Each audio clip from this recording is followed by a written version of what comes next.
Mapagpalang araw po sa inyong lahat, mga ka-people. So mga ka-people, ako nga po pala si Josepos Iskol, no? Hindi na natin patatagalin to mga ka-people, no? Regarding to sa nangyaring mga ka-people, yung sa war on drugs nga na binabatikos ngayon si Pangulong Duterte, no? Doon sa Quadcom ba yun, mga ka-people?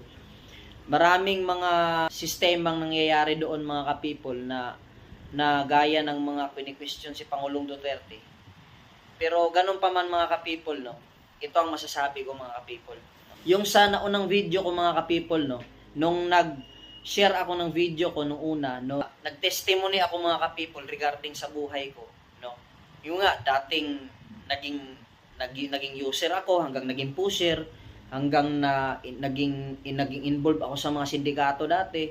Hanggang, yun nga, nung pumasok yung Pangulong Duterte, yung sa tukhang, ginamit ng Panginoong Diyos yung Pangulong Duterte, mga ka-people, no? Para magbago ang isang tulad ko. Para mabigyan ko rin kayo ng advice ngayon dyan sa lahat ng mga gumagamit pa ngayon. Pero hindi ko kayo ginajudge, no? Sana magbago po tayo. Ganun pa man mga ka-people, no? Hindi po ito kwentong barbero. Hindi. Based to sa nangyayari sa totoong buhay. Kaya nag-imbita ako dito mga ka-people, no? Ng isa sa mga ka-brother natin, no? Na si Brother Renz. Ikukwento rin niya kung anong nangyari sa buhay niya. Brad. Ako nga po, magandang araw mga ka-people, no? Ako nga pala si Brother Renz. So nga po yung pinagdaanan po ni Brother Joseph na ganun nga po yung pinagdaanan niya na nagtulak po siya ng droga. Ang sa akin po ay nagtulak din po ako niyan. Nagtulak po ako hanggang sa napasok ako sa mga kung anong-anong maling gawain. Hanggang sa punto, dumating po sa punto na nakulong po ako ng 2 years in 6 months in 3 days. Yun po mga ka-people. Saan yun? Saan yun, bro? Sa Malolos Jail, Provincial Jail. Provincial Jail, Bulacan. Yun nga po mga ka-people, simula nung nakulong ako yun, nakilala ko po yung Panginoon. Hanggang sa paglaya ko na pinangako ko po sa Panginoon na magbabago po ako. Hanggang sa po napunta po ako dito sa church. Sa church. Kung tutusin mga people, yung pinagdaanan ko, talaga pong napaka silimuot po talaga nun. Napakahirap po talaga siguro. Malakas po talaga ako kay Lord na ginabayan niya po ako sa anumang mga pagsubok na yun na pinagdaanan ko. Napakahirap po talaga ng ganung pinagdaanan. Dahil po kasi yung family ko po, hindi po talaga sila magkasundo. Yun po, hindi po kami nagabayan. Siguro dahil din po sa nakaya po na pabarkada po ako. Brother, matanong ko lang sa'yo, bro. Nasubukan mo na bang gumawa ng krimen dahil nalulung ka sa drugs? Ano yun, Brad? Ano yun? Yung krimen na nun, Brother Joseph, no? Yung krimen na yun, yung pag-i-snatch. Oo. Yung nag-aabang ako sa kanto. Sa mga jeep naman po, yun. Sa jeep po, Oo. Brother Joseph, sa jeep po. So, isa yun sa mga naging mo, Brad. Ano pa bang naging experience mo nung time na yun? Ano pa? Akit bahay. Oo, grabe. Pinapasok ko po yung mga bahay na yun. Pero po, hindi naman po ko yung pag pinasok ko po yung bahay, papatayin ko po yung mga tao. Hindi po yung ganun yung isip ko. Yung isip ko po, yung mapunan lang po yung vision na ngayon na nakasira sa buhay ng tao. Kaya mga ka-people, yung mga gumagamit dyan, ang payo lang po natin sa mga kagaya din na dating adik, ay magbago na mga ka-people at matuto tayong makakilala sa Panginoon, mga ka-people. Tsaka mga ka-people, ito may tanong ako kay Brother Renz, no?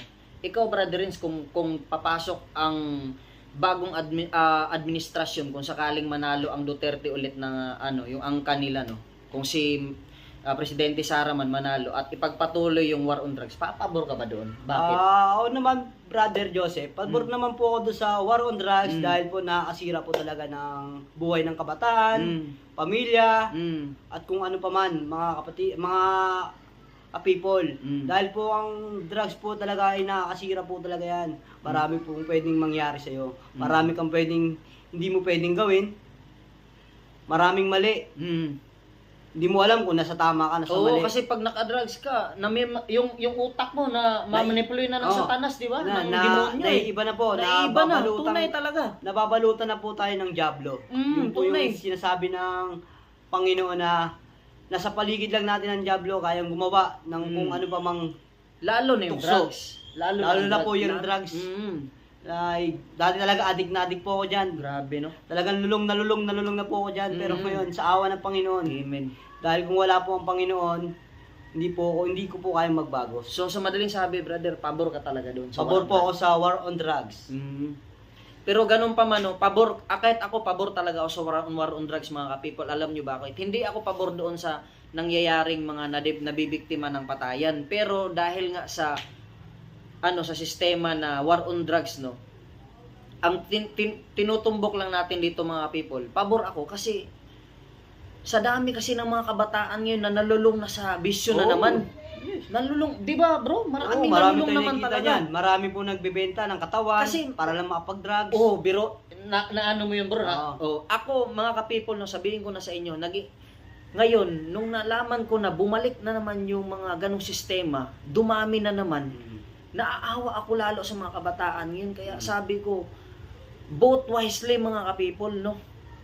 Iboto ninyo kung ano yung tama, no? Ako, mga ka-people, no, ang iboboto ko talaga, no, para sa akin, is, ako, nung mga panahon na mga ka-people, hindi talaga ako Duterte, eh. Aminin ko sa inyo.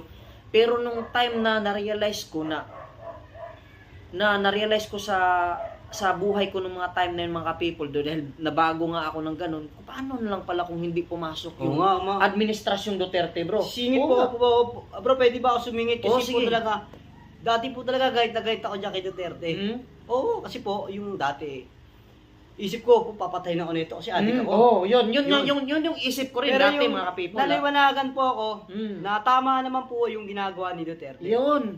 Nasa tao na lang po kasi kung magbabago. Mm. Kasi kung paulit-ulit ka pong nakulong ka, tapos bumalik ka po sa Ah, pagkakulong, wala na. doon ka po talaga, ayun po yung dahilan na ikamamatay nyo. Na ikamamatay ng mga tao, mga Kasi nag-warning ka-people. naman kasi, bro, tama? Tama yun. Nag-warning naman kasi, mga ka-people, hindi naman yung tipong agad-agad, eh.